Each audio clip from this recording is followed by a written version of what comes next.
नमस्कार दोस्तों, आप सभी स्वस्थ होंगे, मस्त होंगे।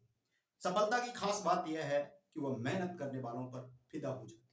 देखिए, यदि आप मेहनत करेंगे तो मेहनत आपकी जो है वो आपको आपकी मंजिल तक पहुंचाएगी। और मेहनत कभी भी किसी का बकाया नहीं रखती है, तुरंत फैसला करती है। तो जो बच्चे 10th बोर्ड में निराश हैं तो वो निराश नहीं, उनको क्या पढ़ना है, क्या नहीं पढ़ना है, ये हम सब आपको बता रहे हैं। तो देखिए, शुरुआत पहली इसकी वीडियो हमने डाल दी है प्रश्नावली जो 3 थी। प्रश्नावली 3, इसमें आपको क्या पढ़ना है, क्या नहीं पढ़ना है। ये जो चैप्टर है टोटल 6 मार्क का है, यानी 6 नंबर का ये चैप्टर है। इसमें से आपको क्या पढ़ना है, क्या नहीं पढ़ना है।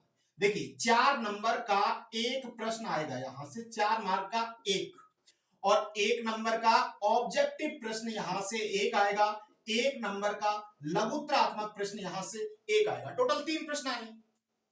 बाकी आपको कुछ नहीं पढ़ना है दोस्तों। एक तो 1 नंबर का ऑब्जेक्टिव टाइप होगा, एक नंबर का लघुत्तरात्मक प्रश्न होगा, अति लघुत्तरात्मक प्रश्न। अब देखिए, ये जो 4 नंबर का जो प्रश्न आएगा, ये आपके 4 नंबर का जो प्रश्न है वो आपका ग्राफ का ही आएगा, ये फिक्स है। तो अब आपको बाकी कुछ नहीं पढ़ना है। एक तो ग्राफ के जो क्वेश्चंस हैं वो सारे क्लियर करने हैं। इसके बाद ऑब्जेक्टिव टाइप जो प्रश्न है, इसमें मैंने बताया था, पिछली वीडियो मैंने डाली थी, पार्ट जो 1 है उसको देखना। 2 चरों वाले जो रैखिक समीकरण है उसमें मैंने बताया कि ये यहां पर पढ़ना है, बाकी कुछ नहीं पढ़ना है। मैं आपको फिर बता रहा हूं, ज्यादा डिटेल में मत जाइए, जिनको पास होना है केवल ये चीज समझ। अब देखिए, दूसरा जो प्रश्न है 1 नंबर का अति लघुत्तरात्मक प्रश्न, हो सकता है वो आपका एग्जाम्पल नंबर 15 हो। ये देखिए, इंपॉर्टेंट क्वेश्चन है, और यही मैंने कहा था रीट वालों के लिए कि ये रीट में बहुत इंपॉर्टेंट क्वेश्चन है, और यही क्वेश्चन आपके रीट में भी मिला था। तो मैं देखिए, P के किन मानों के लिए निम्न समीकरण युग्म का अद्वितीय हल होगा। तो सबसे पहले आपको यह पता होना चाहिए ये पूछ किसकी बात कर रहा है, यानी अद्वितीय हल की बात कर रहा है। तो अद्वितीय हल की जो शर्त है, अद्वितीय हल होता है आपका प्रतिच्छेदी रेखाओं के लिए। तो प्रतिच्छेदी रेखाओं की शर्त है a1 upon a2 is not equal b1 upon b2।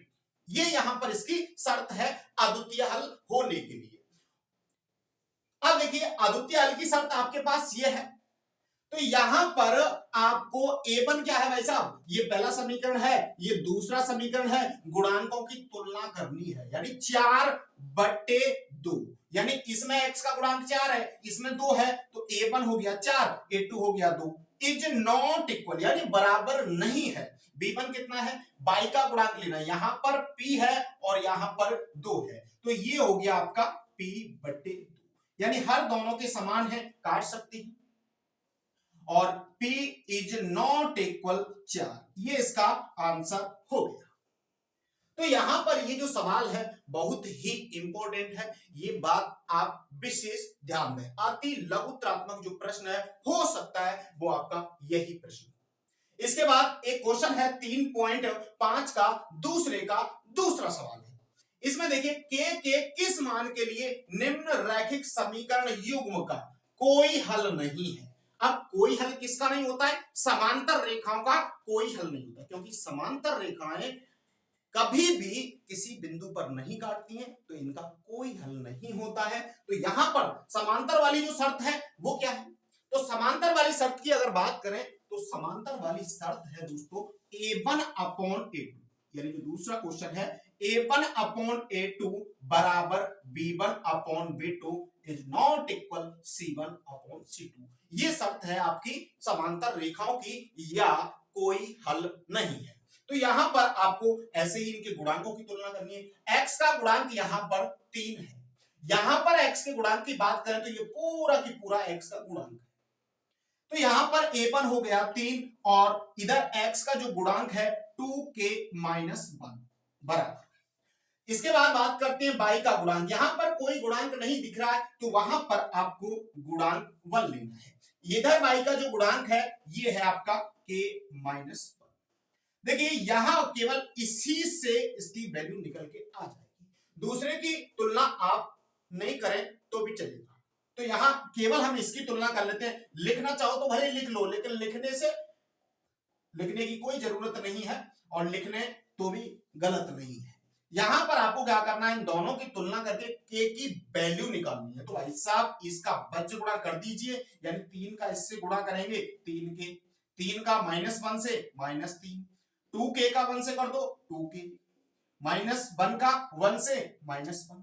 अब 2k को पक्षांतरण कर लीजिए, इधर 3k है, 2k इधर आएगा माइनस का हो गया बराबर, इस 3 को उधर ले जाओ, ये 2k तो इधर आ गया, इस 3 को उधर ले जाओ तो 3 उधर जाएगा तो प्लस का हो जाएगा, यानी चिन्ह बदल देना है, बराबर से इधर उधर जाएंगे तो इधर माइनस का 1 ऑलरेडी है, तो 3k में से 2k घटाएंगे तो 1k बचेगा, ऐसे 1k, लेकिन 1 को अपन लिखते नहीं है, जिसका गुणांक 1 होता है वह लिखना जरूरी नहीं है। 3 में से 1 घटाओ 2, तो ये यहां पर k की वैल्यू आ गई।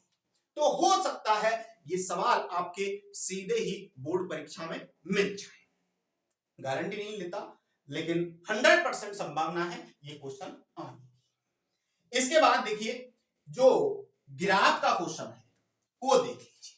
तो ग्राफ यहां पर जो है, हालांकि काफी सारे क्वेश्चंस हैं इसमें ग्राफ के, लेकिन कुछ इंपॉर्टेंट क्वेश्चंस भी होते हैं। अब वो इंपॉर्टेंट क्वेश्चंस क्या है, तो यहां पर इस बात करते हैं सवाल नंबर 3.2, यानी प्रश्नावली 3.2 का जो 7वां सवाल है वो है समीकरण x माइनस वाई प्लस 1 बराबर 0 और 3x प्लस 2y माइनस 12 बराबर 0 का ग्राफ खींचिए। x अक्ष और इन रेखाओं से बने त्रिभुज के शीर्षों के निर्देशांक ज्ञात कीजिए, साथ ही उस त्रिभुज के क्षेत्रफल को छायांकित करना है। तो यहां पर देखिए समीकरण है x माइनस वाई प्लस 1 बराबर 0, इसके बाद 3x प्लस 2y माइनस 12 बराबर एक समीकरण, ये दूसरा समीकरण। तो भाई साहब इसका ग्राफ बनाने के लिए आपको करना क्या है वो चीज देख लीजिए। तो सबसे पहले आपको समीकरण 1 से तो देखिए समीकरण 1 ये है आपका, यहां से या तो आप x का मान निकालो या y का मान निकालो, तो हमें x का मान यहां से निकाल लेते हैं। तो x का मान निकालेंगे तो इस y को भी उधर बराबर से, 1 को भी बराबर से उधर, y उधर जाएगा प्लस का हो जाएगा, बराबर से दूसरी तरफ जाएगा चिन्ह बदल जाएगा, 1 है उधर जाएगा -1 हो जाएगा, बाकी 0 है उससे कोई मतलब नहीं। तो यहां पर x का मान तो हो गया ये, यदि आप 22 का मान निकालना चाहते हो तो x को उधर भेजना है और 1 को उधर भेजना है, तो y का मान हो जाएगा। तो यहां पर ये आपका समीकरण बन गया। अब आपको यहां पर इसके कम से कम 2 मान निकालने, 3 भी निकाल सकते हैं, 4 भी निकाल सकते हैं, कितने भी निकालो, लेकिन कम से कम 2 मान। यहां मैंने x और y लिखा। अब देखिए यहां पर मुझे y का मान रखते ही x का मान आ जाएगा। अब देखिए मैं जब y का मान रखता हूं, y का मान यदि मैं 1 रख देता हूं तो 1 माइनस 1 क्या आया 0, यानी y का मान मैंने 1 रखा तो x का मान 0। यदि y का मान मैं 2 रखता हूं तो 2 माइनस 1 कितना आया 2 आया। y का मान यदि मैं 2 रखता हूं तो x का मान 1 आएगा, और यदि y का मान मैं 3 रखता हूं तो 3 माइनस 1 यानी 2 आएगा। ये आपके कम से कम 2 मान निकालने, अधिक तो कितने भी निकालो। तो आपको इस तरीके से, ये तो हो गया समीकरण 1 से, ऐसे ही आपको समीकरण 2 से निकालना। समीकरण 2 से x का निकालो या y का निकालो, किसी का भी निकाल दो जो आपको बेटर लगे। तो यहां पर देखिए ये 3x है, तो 3x का मान निकालूंगा पहले। तो देखिए ये जो 12 है उधर जाएगा प्लस का हो जाएगा, 12 को उधर भेजा प्लस का हो गया, 2y उधर जाएगा माइनस का हो गया। अच्छा ऐसे भी लिख सकते हैं साहब, आपने पहले 12 क्यों लिखा, यहां तो पहले आपने y लिखा, कोई बात नहीं है साहब, पहले -2y लिख दो फिर प्लस के 12 लिख दो, कैलकुलेशन करेंगे बाद में वही आएगा।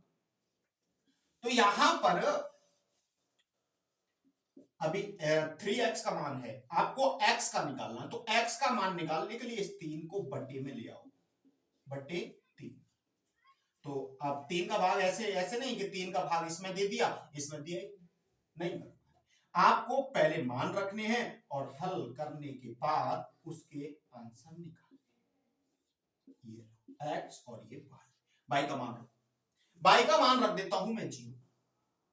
तो देखो बाई का मान 0 रखेंगे तो एक्स का मान क्या आएगा 12 माइनस ये देखो 2 और ये 0 और बटे 3, ये तो 0 हो गया, 0 से गुणा करेंगे तो 0, गलती से तो मत कर देना। तो 12 माइनस 0 बटे 3 यानी 12 में से 0 बटे 12 और 12 में 3 का भाग देंगे तो कितनी बार जाएगा 4। तो एक्स का मान कितना आया दोस्तों 4। अब 0 रखा, चेंज कर दीजिए मान, 1 रख के देख लीजिए, चलो 1 रखते हैं, 12 माइनस 2 इंटू 1 बटे 3, तो 12 माइनस 2 एकम 2 बटे 3, तो 12 में से 2 गई तो 10, 10 में 3 का भाग नहीं जा रहा है तो ये मान आप छोड़ देना, यानी इसका मतलब आपको 1 नहीं लेना, 2 लीजिए, 3 लीजिए, तो ये आपको चेंज करके यानी पूर्ण संख्या के रूप में निकालना है। तो यहां पर मैंने 2 लिया, 2 दूना 4, तो ये 4 हो गया, 12 में से 4 घटाया 8 बचा, 8 में भी भाग नहीं साहब, चेंज करो इसको, तो चेंज कर दो इसको, यहाँ 3 ले लेते हैं, तो देखिए 12 माइनस 3 दूना हो गया 6, अब 6 घटाइए इसमें से, 6 बचेगा, 12 में से 6 घटाया, 3 का भाग दिया, 3 दूना 6, तो एक्स का मान कितना आया, एक्स का मान 2 आया। कब, जब बाई का मान हमने 3 लिया। अब देखिए 3 के बाद 4 रखेंगे, 4 से मान नहीं आएगा, 5 रखेंगे, 5 से मान नहीं आएगा, 6 रख लेते हैं, तो 12, यहाँ पर y का मान अपन 6 रखते हैं y के स्थान पर, तो 6 दूना कितना हुआ 12 हुआ, 12 में से 12 घटाया तो कितना आया 0, 0 में 3 का भाग देंगे तो साहब कितना आएगा, 0 में किसी संख्या का भाग दो 0 आता है। तो यहाँ पर हमने y का मान लिया 6 और x की वैल्यू आई 0। तो यहाँ पर ये 2 टेबल बनाने की आवश्यकता होगी, और यदि ये आपने 2 टेबल बना लिए तो ग्राफ बनाना बहुत ही आसान है। इस तरीके से ये ग्राफ बनाना है।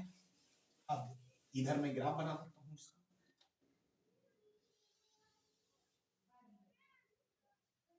सारे मान पॉजिटिव है, ये एक्स अक्ष, ये वाई अक्ष, तो ग्राफ तो आपको वहां बना हुआ आएगा, लेकिन मैं यहां आपके लिए थोड़ा समझाने के लिए यहां लिख देता हूं 1 2 3 4 5 6 7, इधर लिख ले y के मान 1 2 3 4 5 6। तो यहां पर देखिए सबसे पहले इस टेबल का हम ग्राफ बनाते हैं, यानी x का मान दोस्तों है 0।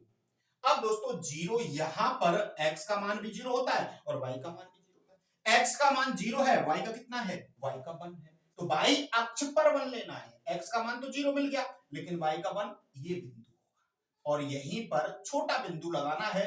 ऐसा नहीं उस बिंदु को रगड़ते रहे बहुत मोटा बिंदु कर दिया, नहीं, छोटा बिंदु लगाना है, ये बात ध्यान रखना, जितना बिंदु छोटा होगा उतनी सफाई आएगी, और ये गोला कर देना ताकि बिंदु आपको पता रहे कि इस गोले के अंदर बिंदु है, इसलिए लगाते इस गोले।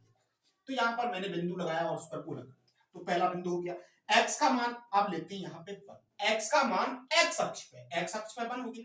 उसके बाद y का मान 2 है, यहाँ पर x का मान 1 है और इस 1 वाली लाइन से आपको 2 तक चलना, तो ये हो गया, देखो ये, यानी x का मान 1 हो गया और y का 2 हो गया। ऐसे ही x का मान 2 और y का कितना है 3, x का मान 2 और y का 3 पर रुक जाना है, ये 3। ग्राफ में आपको सीधी इस तरीके से रेखाएं खींची हुई मिलेंगी और जहां पर वो काटती हैं वही बिंदु हो जाएगा। तो ग्राफ में तो ये ऑलरेडी खींची हुई मिलेंगी आपको, लेकिन यहां हम समझाने के लिए ले रहे हैं। तो ये 3 बिंदु हो गए और तीनों बिंदुओं से आपको क्या करना है, ये एक रेखा खींच देंगे, स्केल और पेंसिल की सहायता से सीधी रेखा खींच देंगे और इस रेखा पे इसका समीकरण डाल देंगे। किस समीकरण की है, पहले समीकरण की है, तो यहाँ पर x माइनस वाई प्लस 1 बराबर 0, ये समीकरण डाल सकते हैं। हाँ, इसके बाद दूसरे समीकरण का दूसरी रेखा बनेगी, तो यहाँ पर x का मान कितना लेना है, x का मान 4 लेना है, y का 0 लेना है, y का 0 हो गया, x का मान 4 हो गया, ये हो गया, ये बिंदु हो गया। इसके बाद x का मान 2, y का 3, x का 2 और y का 3 फिर से वही बिंदु हो गया, तो उसको डबल कर दिया। इसके बाद x का 0 ये हो गया, y का 6 ये हो गया। अब ये और ये तीनों बिंदुओं को मिला देंगे स्केल की सहायता से, ये मिला देंगे।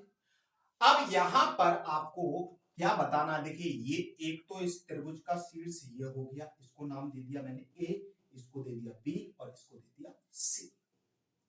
तो यहां पर सवाल कह रहा है कि ग्राफ खींचिए और एक्स अक्ष और इन रेखाओं से, ये दो रेखाएं, दो समीकरण है तो दो रेखाएं बन गई, और एक एक्स अक्ष, इससे बनने वाले त्रिभुज के शीर्षों के निर्देशांक।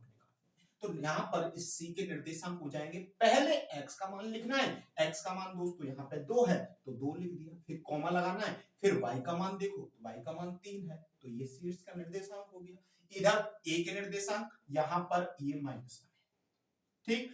तो यहां a के निर्देशांक, पहले x का मान, तो x का मान कितना है, यहाँ पे x का मान है माइनस, और y का मान कितना है, y का मान देखो x अक्ष पर यदि कोई बिंदु है तो y का मान 0, ये बात ध्यान रखनी, x अक्ष पर y का मान 0 होता है। ऐसे ही ये भी x अक्ष पर बिंदु है तो y का मान इसमें भी 0 होगा, लेकिन x का मान कितना है, यहाँ 4 है। तो ये यहाँ पर इसके शीर्षों के निर्देशांक हो गए, और इस त्रिभुज के क्षेत्रफल को छायांकित कर, ऐसे करके छायांकित कर देंगे, ये आपका ग्राफ। बाकी और जो ग्राफ है, सवाल अच्छा है, इंपॉर्टेंट है, बहुत ही इंपॉर्टेंट है, आया भी हुआ है 10th बोर्ड में ये। तो यहां पर दूसरे जो सवाल हैं उनमें केवल आपको जब दो रेखाएं एक दूसरे को काटती हैं तो वो कटान बिंदु ढूंढ के वो निकालना है। अब जैसे ये दोनों रेखाएं इस तरीके से काट रही हैं तो इसका जो हल है वो 2 और 3 है। हल का मतलब x और y का जो मान है वो ये बात यहां पर याद रखनी। तो ये आपका ग्राफ हो गया।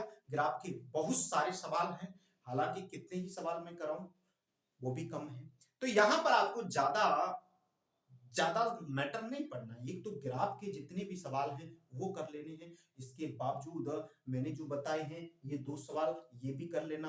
आपको इनकी शर्त पता होना चाहिए। किसकी शर्त पता होना चाहिए, ये सब की शर्त पता होना चाहिए कि प्रतिच्छेदी के लिए शर्त क्या है, अद्वितीय हल होता है, इसकी कंडीशन क्या है, a1/a2 बराबर नहीं है b1/b2 के। ये भी मैं एक बार बता देता हूं, ताकि पिछली वीडियो में हालांकि मैंने बताया है लेकिन फिर भी आपको एक बार और बता देता हूं।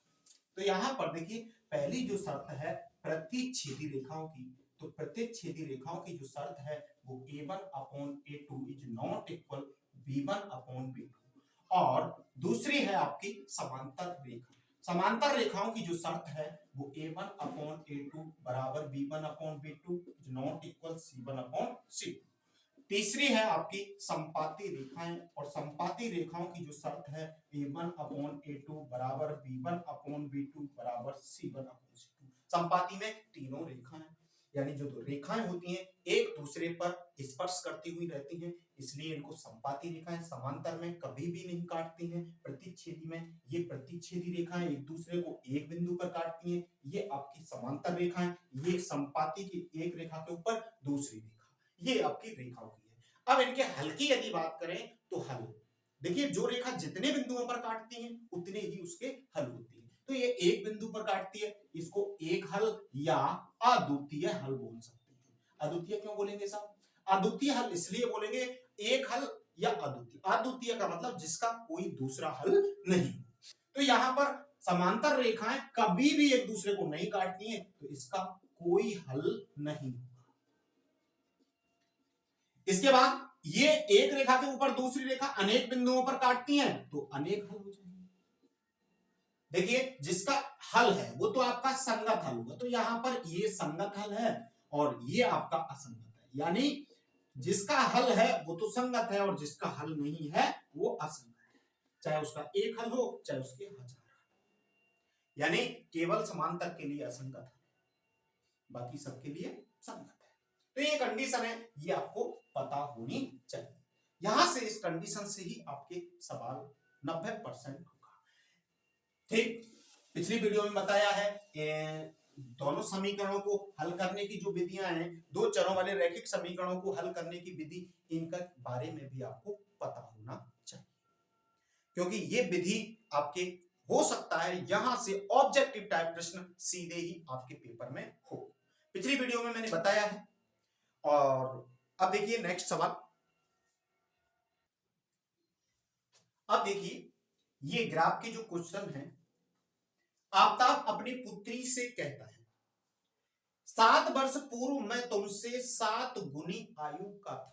अब देखिए आयु वाले जो सवाल है मैंने वीडियो पहले भी डाली थी रीट मेंस के लिए, उसमें भी काफी सारे क्वेश्चंस मैंने यहाँ आयु वाले बताए थे, और वो सवाल वहां से देख लेना समीकरण कैसे बनाने हैं। अब देखिए मैं बता देता हूँ आपको समीकरण कैसे बनाने हैं। आयु वाले सवालों के समीकरण बनाना बहुत ही आसान है, ऐसा कुछ नहीं है कि कैसे बनेंगे। तो सबसे पहले बात जिसकी चल रही है आफ्ताब और उसकी पुत्री की, तो यहां पर आपको दो चीज क्लियर करनी होगी कि आफ्ताब की आयु आप मान लीजिए, माना आफ्ताब की आयु x वर्ष और उसकी पुत्री की जो आयु है वो y मान लीजिए, यानी आफ्ताब की आयु x वर्ष मान ली और पुत्री की y वर्ष मान ली। अब आपको क्या करना है प्रश्नानुसार। अब प्रश्नानुसार प्रश्न क्या कह रहा है, इधर x लिख दो उधर y लिख दो। अब समीकरण कैसे बनेगा देखिए, 7 वर्ष पूर्व। अब देखिए पूर्व की अगर बात होती है, यदि मैं आज 25 साल का हूं तो 7 वर्ष पहले कितना था, पूर्व कितना था, 7 वर्ष माइनस कर दीजिए। तो पूर्व की अगर बात आती है, पूर्व या पहले शब्द आता है तो वहां पर आपको माइनस करना है, जितने वर्ष की कह रहा है 7 वर्ष पूर्व। भाई आज मैं 10 साल का हूं तो 7 वर्ष पहले कितना था, 3 साल का था, तो 7 वर्ष पूर्व माइनस करना है, ये चीज आपको ध्यान रखनी है। 7 वर्ष पूर्व, पूर्व शब्द के लिए माइनस करना है, यानी इसमें से 7 माइनस करना है और इसमें से भी 7 माइनस करना है, दोनों में से पूर्व की आयु माइनस करनी है, यानी 7 वर्ष पूर्व की बात कर रहा है तो 7 वर्ष माइनस करनी है। और यदि बाद या पश्चात यूज करता है तो वहां आपको प्लस करना है, क्योंकि आज मैं 10 साल का हूं तो 5 वर्ष बाद कितना होगा तो 5 प्लस कर देंगे, तो बाद और पश्चात में आपको प्लस करना है। तो फिर क्या कह रहा है, 7 वर्ष पूर्व मैं तुमसे 7 गुनी आयु का था। कौन था 7 गुनी आयु का, आफ्ताब। अब आफ्ताब 7 गुनी आयु का था तो यहां पर आप 7 का गुणा करेंगे, जो कि बिल्कुल गलत है, ये बात ध्यान रखिए। यदि ये 7 गुनी आयु का है तो 7 का गुणा आपको दूसरी तरफ करना है, विपरीत ओर चलना है। ये 7 गुनी आयु का है तो 7 का गुणा इधर करना है, तब वो बराबर करना है। ये ऐसा क्यों करते हैं सब, ये ऐसा इसलिए करते हैं जैसे ये इससे 7 गुनी आयु का है, भाई ये आयु जो है इससे 7 गुना है या नहीं, बिल्कुल 7 गुना है। और समीकरण को बराबर लाना है तो 7 का गुणा इधर करेंगे या इधर करेंगे, समीकरण बराबर कब होगा, ये 7 गुना है तो इधर गुणा करेंगे, तो इसलिए ये विपरीत तरफ करते हैं। तो देखिए यहां पर इसको समीकरण बन गया आपका, इधर गुणा कर लीजिए, 7 का y से किया 7y, 7 का माइनस 7 से किया 49, 7y को इधर ले आओ, तो देखिए x 7y इधर आया माइनस का हो गया, इस माइनस 7 को उधर ले जाओ, माइनस का 49 है उधर प्लस का हो जाएगा 7, x माइनस के 7y बराबर 49 में से 7 माइनस के 42 बचा, ये बन गया आपका समीकरण 1। इसके बाद यदि बात करते हैं तो फिर क्या कह रहा है देखिए, अब से 3 वर्ष पश्चात या बाद, यदि फिर से बात कर रहा है तो x और y फिर से इधर लिखेंगे।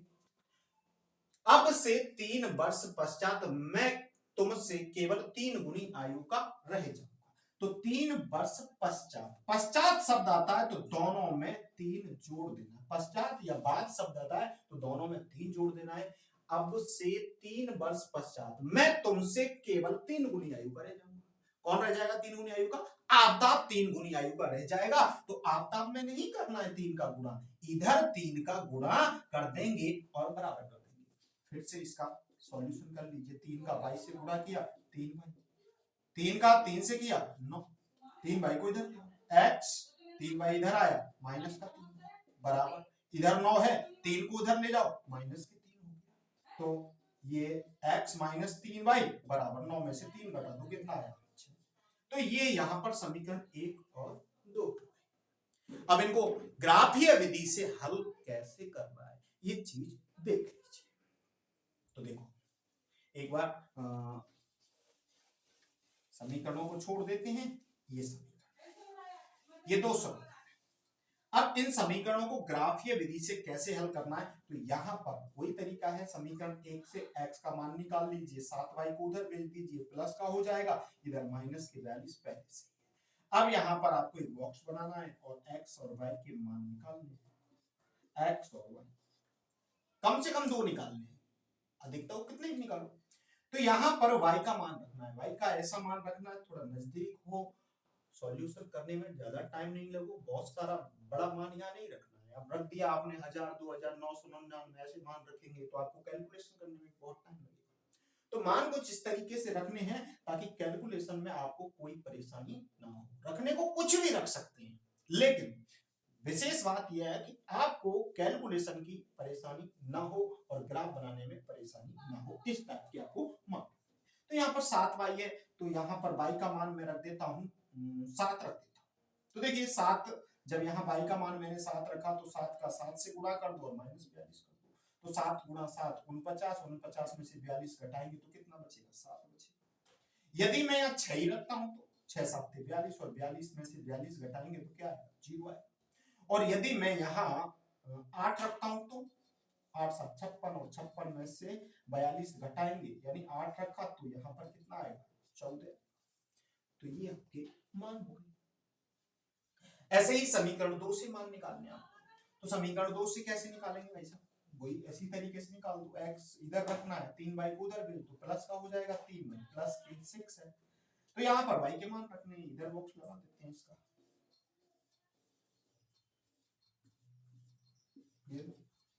यहाँ रख दो y का मान 0 रख दो, 0 रखेंगे तो ये 0 हो गया, तो कितना आ गया, 6 आ गया। यदि y का मान यहाँ 1 रखते हैं तो 1 रखेंगे तो 3 है कम 3, 3 और 6 9 हो गया। 1 रखा तो कितना है, 9। यदि यहाँ 2 रखते हैं तो 3 दूना 6, 6 प्लस 6 कितना हुआ, यदि यहाँ 2 रखते हैं तो 6 प्लस 6 12 हो गया। ये आपके दोनों टेबल बन गई। अब साहब आपको क्या बनाना है, ग्राफ बनाना है, तो ग्राफ बना दीजिए। लो नेगेटिव मान तो कोई है नहीं तो इधर बनाने की आवश्यकता नहीं। यदि इधर ऋणात्मक मान आते हैं तो इधर भी इसको बढ़ा देंगे। तो ये आपका x अक्ष है, ये y अक्ष है। मान कुछ इस तरीके से ले लीजिए ताकि कैलकुलेशन में आपको x के मान 14 तक है। मैं आंकड़े 2 के ले रहा हूं, तो देखिए 2, 2 के बाद 4, 4 के बाद 6, 6 के बाद 8, 8 के बाद 10, 12 और 14। 2-2 के अंतराल में यहाँ पर यानी जो पैमाना है ये आपको मानना है, पैमाना जो x अक्ष है, x अक्ष पर 1 सेंटीमीटर बराबर 2 इकाई।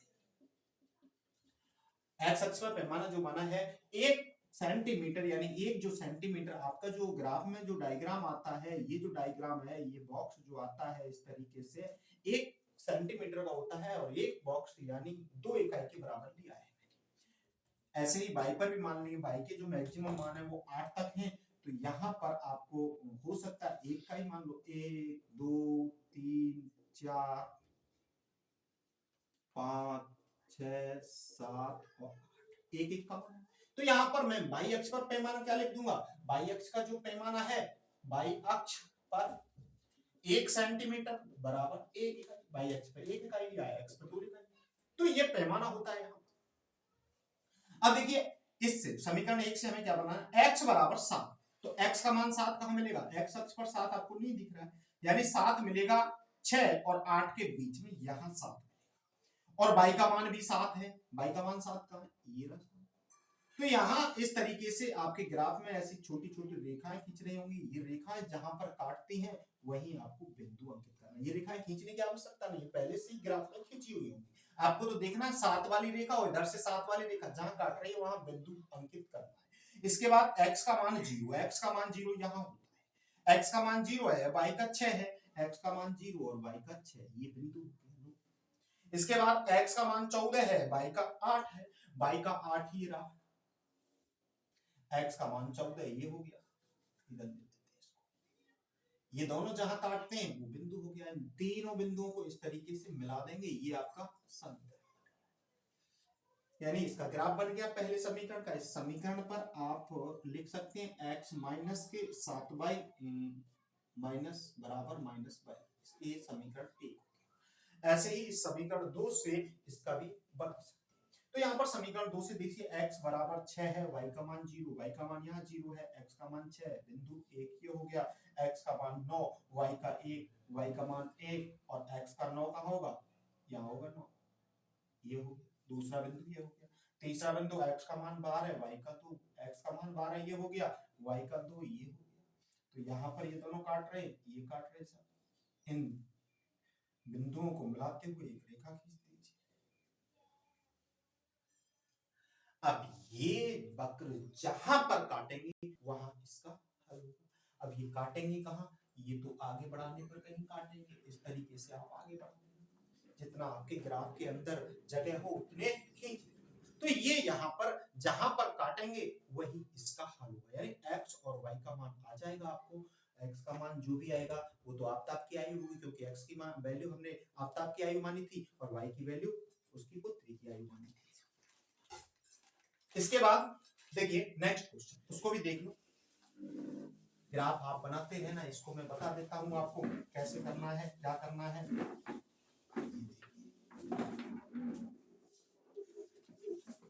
हाँ, अब देखिए यहाँ पर जो दूसरा सवाल है, कक्षा 10 के 10 विद्यार्थियों ने एक गणित की पहेली प्रतियोगिता में भाग लिया। कक्षा 10 के 10 विद्यार्थी, अब हमें पता नहीं है कितने लड़के हैं कितनी लड़की हैं। अब यहाँ पर हम मान लेंगे जो लड़के हैं वो अपने x, लड़के x हैं और लड़की y है। सबसे पहले एक समीकरण तो यहां से बन जाएगा, कक्षा 10 के कितने विद्यार्थी हैं, 10। तो 10 विद्यार्थी, यानी पहला जो समीकरण बनेगा प्रश्नानुसार x और y दोनों का योग 10 के बराबर, क्योंकि कक्षा 10 में टोटल विद्यार्थी ही 10 है, तो लड़के प्लस लड़कियों की संख्या बराबर 10। एक समीकरण। दूसरा समीकरण बनेगा यदि लड़कियों की संख्या लड़कों की संख्या से 4 अधिक है तो प्रतियोगिता में भाग लिए गए लड़के और लड़कियों की संख्या ज्ञात कीजिए। हाँ, अब देखिए यहां पर x इधर लिया, y इधर लिया, सवाल का तरीका वही रहेगा। यहां कह रहा है कि लड़कियों की संख्या लड़कों की संख्या से 4 अधिक है। लड़कियों की संख्या, ये लड़कियों की संख्या है, लड़कों की संख्या से 4 अधिक है, ये 4 अधिक है, तो 4 को इधर नहीं जोड़ना है, ये बात विशेष ध्यान रखना है। लड़कियों की संख्या अधिक है तो इधर जोड़ना है और ये अधिक है तो इधर जोड़ना है, ये बात आपको याद रखनी है। यानी लड़कियों की संख्या 4 अधिक है, 4 को इधर जोड़ेंगे ताकि बराबर हो जाए, जैसे इधर ये 7, ये लड़कियों की संख्या। अब सवाल कह रहा है कि लड़कियों की संख्या लड़कों की संख्या से 4 अधिक है, तो ये 4 अधिक है भाई साहब, इसमें 4 जोड़ेंगे तो बराबर कहाँ होगा, इधर जोड़ना पड़ेगा ताकि ये बराबर। अब हो गया ना बराबर, 7 बराबर 7। तो ऐसे ही यहां पर ये बराबर हो गया, इधर जोड़, तो ये समीकरण 2 हो गया।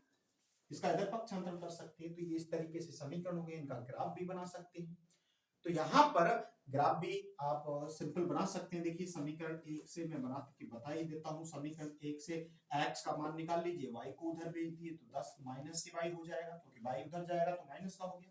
यहां से इसमें मान रख दीजिए और हल कर लीजिए। ये लो, y का मान यदि आप 2 रखते हैं तो 10 में से 2 घटाओ भाई साहब 8 आएगा। यदि 3 रखते हैं तो 3 घटाओ 10 में से, तो 3 घटाओ तो 7 आएगा। यदि 4 रखते हैं y का मान तो 10 में से 4 घटाएंगे तो 6 आएगा। हो गया समीकरण 1 से। समीकरण 2 से देख लो, तो समीकरण 2 से क्या आएगा, समीकरण 2 ये रहा, यानी y का जो मान है y बराबर है x प्लस 4। कुछ नहीं किया, बस मैंने इस y को इधर लिखा है, इसको उधर लिखा है, तो यहां से इसका मान निकालेंगे। देखो x और y, तो यहां पर y का मान रखा, x का मान रखो आप, x का मान रखना है अभी, y का नहीं, x का मान रखना है। x का मान यहाँ 3 रख लीजिए, 3 प्लस 4 कितना होगा, y का मान 7 होगा। और x का मान यदि हम 4 रखते हैं तो 4 और 4 8 हो जाएगा। x का मान 2 रखते हैं तो 6 हो जाएगा। तो ये आपकी वैल्यू हो जाएगी। इन दोनों से ग्राफ खींचना है, ग्राफ आप जानते हैं, ग्राफ इसका खींच लेंगे, ठीक है। घबराने की बात नहीं, डरना नहीं है। यदि डर गए तो मर गए, तो डरना नहीं है, ऐसा नहीं है होश हवास खो बैठे और परीक्षा को छोड़ के ना जाए। जितना आता है उतना कॉन्फिडेंस से हम आपको दावा करते हैं 100% सफलता दिलाएंगे। जो निराश बच्चे हैं उनके लिए हमने ये क्लास शुरू की है, और ये जो वीडियो है वो अधिक से अधिक बच्चों तक पहुंचाने का कष्ट करें। जो 10th क्लास में बच्चे हैं उन तक ये वीडियो पहुंचाएं, ताकि कहीं कहीं ना कहीं उनको ये लाभ मिले। तो अधिक से अधिक ये वीडियो शेयर करें। यदि आपने चैनल सब्सक्राइब किया तो आप इतना तो कर ही सकते हैं कि चैनल को सब्सक्राइब करें, साथ ही हमारे चैनल को शेयर भी करें, सपोर्ट करें, क्योंकि हम कुछ उम्मीदें लिए हुए बैठे हैं और वो उम्मीदों पर पानी नहीं। हम आपसे, आप ही हमारे लिए सब कुछ हो, हम आपके लिए ही टिके हुए हैं, आप ही हमारे तरह से एक तरह से कस्टमर हो, जो भी है वो आप। तो हमारी जो वीडियो है, हमारी मेहनत जो है, कहीं ना कहीं आपके लिए और हमारे लिए अच्छी साबित हो, इसके लिए आपको हमारे साथ लगातार प्रयास करते रहना है, जुड़े रहना है। हम आपको 100% सफलता दिलाएंगे। पास कराने की जिम्मेदारी हमारी है, केवल जो हम पढ़ा रहे हैं वो चीज देख लीजिए। बहुत बहुत धन्यवाद। आप लोगों को वीडियो को शेयर करें, लाइक करें, कमेंट करें। कोई भी चीज समझ में नहीं आती है कमेंट में शेयर कर दें। डिस्क्रिप्शन में हमारा नंबर दिया हुआ है, टेलीग्राम चैनल दिया है हमने, वहाँ डिस्क्रिप्शन में सारी चीज है। इंग्लिश का भी है और भी है, इंग्लिश में भी 10 का बहुत मैटर उसमें है, तो हमारे डिस्क्रिप्शन में दिया हुआ है। तो ये चीज आप सभी बच्चों तक पहुंचाएं। और बहुत बहुत धन्यवाद आप लोगों के लिए जो इतना सपोर्ट कर रहे हैं। Thank you. जय हिंद, जय भारत।